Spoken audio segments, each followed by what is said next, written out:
جا اپنی زمانے میں جانا جلدی ہے. الحمد لله الذي أنزل الفرقان ليكون للعالمين. تمام ساتھیوں کو یہ بتا دینا مناسب سمجھتا ہوں یہ دینی اصلاح کے پروگرام ہے، کوئی مشاعرے کی وجہ سے نہیں، یہاں پر تعلیموں کا ماحول نہ بنائیں. ماشاءاللہ سبحان اللہ سے ہمارے مقررین کی حوصلہ افزائی کریں. تو تمام طلباء تمام ساتھی تعلیم سے اعراض کریں. الحمد لله الذي أنزل الفرقان ليكون للعالمين نذيرا. قال الله تبارك وتعالى: أعوذ بالله من الشيطان الرجيم. بسم الله الرحمن الرحيم. ولا تهنوا ولا تحزنوا وأنتم الأعلون إن كنتم مؤمنين. وقال في موضع آخر: إن الله لا يغير ما بقوم حتى يغيروا ما بأنفسهم. صدق الله العظيم.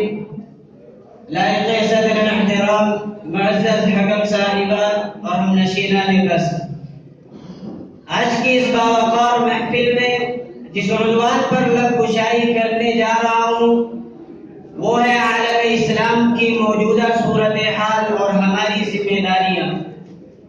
ہنساؤں تو بغاوت ہے، رلاؤں تو بغاوت ہے، سمجھ میں کچھ نہیں آتا کہ چھیڑوں داستہ کیسے. حضرات، آج جب ہم عالم اسلام پر ایک حقیقت پسندانہ نظر ڈالتے ہیں تو یہ بات روز روشن کی طرح عیا ہو جاتی ہے کہ موجودہ دور میں مسلم قوم جاگنی کے عالم میں ہے، جہاں جانب سے مسلمانوں پر ظلم و ستم کے پہاڑ توڑے جا رہے ہیں، مسلم ماؤں اور بہنوں کی عزت و عصمت کو تار تار کیا جا رہا ہے. چنانچہ جب ہم سرزمین برما کا جائزہ لیتے ہیں تو ہزاروں معصوم بچوں کے خون کے فوارے ہواؤں میں اڑتے نظر آتے ہیں، بے شمار نوجوانوں کی لاشیں سمندر میں تیرتی نظر آتی ہیں، اور نہ معلوم کتنے ضعیفوں کی آنیں فضاؤں میں گردش کرتی نظر آتی ہیں. اس کے علاوہ جب ہم ملک فلسطین پر ایک حقیقت پسندانہ نظر ڈالتے ہیں تو یہ پتہ چلتا ہے کہ رفتہ رفتہ وہاں سے مسلمانوں کو نیست و نابود کرنے کے لیے اسپتالوں کے مریضوں پر، مسجدوں کے نمازیوں پر بمباری کر کے ان کے چمکتے دمکتے محلوں کو ملبوں میں تبدیل کیا جا رہا ہے.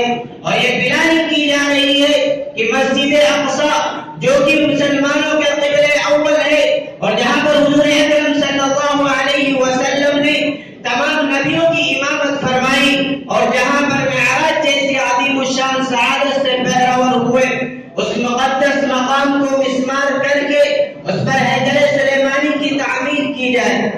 یہیں پر بس نہیں ہوتا بلکہ ہندوستان کے اندر ہم خود اپنی آنکھوں سے دیکھتے ہیں کہ روز بروز مدارس اسلامیہ پر طرح طرح کے الزامات تھوپے جا رہے ہیں. ٹرینوں میں سفر کرنے والے مدارس اسلامیہ کے طلبہ پر شدت پسندوں کی جانب سے الغار کی جا رہی ہے.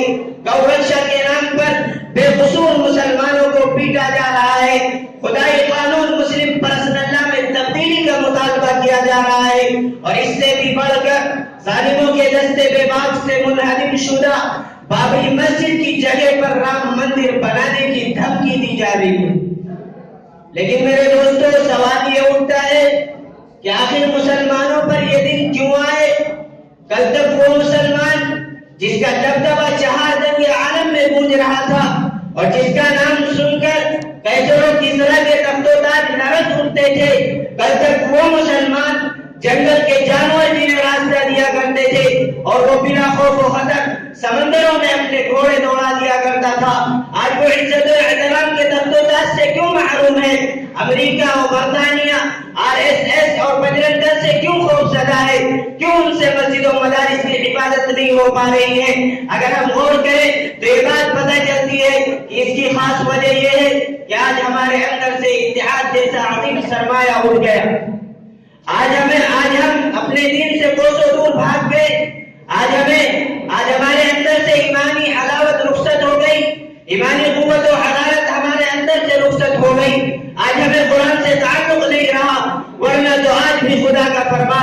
اپنے تمام تر تاثیر و توانائی کے ساتھ موجود ہے.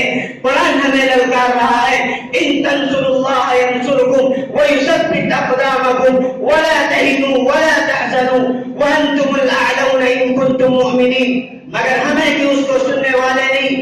مسلمانوں یاد رکھو اگر تم نے اپنی حالت نہیں بدلی تو حالت نہیں بدل سکتے, کیونکہ قرآن کا صاف اعلان ہے ان اللہ لا یغیر ما بقوم حتى یغیروا ما بانفسهم. خدا نے آج تک اس قوم کی حالت نہیں بدلی, نہ ہو جس کو خیال خود اپنی حالت کے بدلنے کا. اس لیے ہے مسلمانوں اگر تم نجات چاہتے ہو, اقتدار چاہتے ہو اور ان ظالموں سے چھٹکارا چاہتے ہو تو تمہاری یہ ذمہ داری ہے کہ اپنے اندر بلالی شان پیدا کرو جو سرم کرے کفر کو لرزا دے. اپنے اندر فاروقی جذبہ پیدا کرو کہ کفر سرنگو ہو جائے. اپنے اندر حیدری شان پیدا کرو کہ قصر باطل منہدم ہو جائے. اپنے اندر طارق بن زیاد, محمد بن قاسم, صلاح الدین ایوبی کی روح پیدا کرو کہ باطل کا راہ فلاح اختیار کرنے پر مجبور ہو جائے. اپنے ایمان میں صلابت, اخلاق میں حلاوت اور کردار میں صداقت پیدا کرو. اور واعتصموا بحبل اللہ جميعا ولا تفرقوا کو اپنا نصب العیب بنا لو. وانما المؤمنون اخوہ کا عملی نمونہ پیش کرو اور اپنے رشتے کو اللہ سے مضبوط کر لو, ورنہ حالات بگڑتے ہی رہیں گے اور تم تمناؤں کی دنیا میں الجھتے ہی رہ جاؤ گے. جسے فضول سمجھ کر بجھا دیا تم نے وہی چراغ جلاؤ گے تو روشنی ہوگی.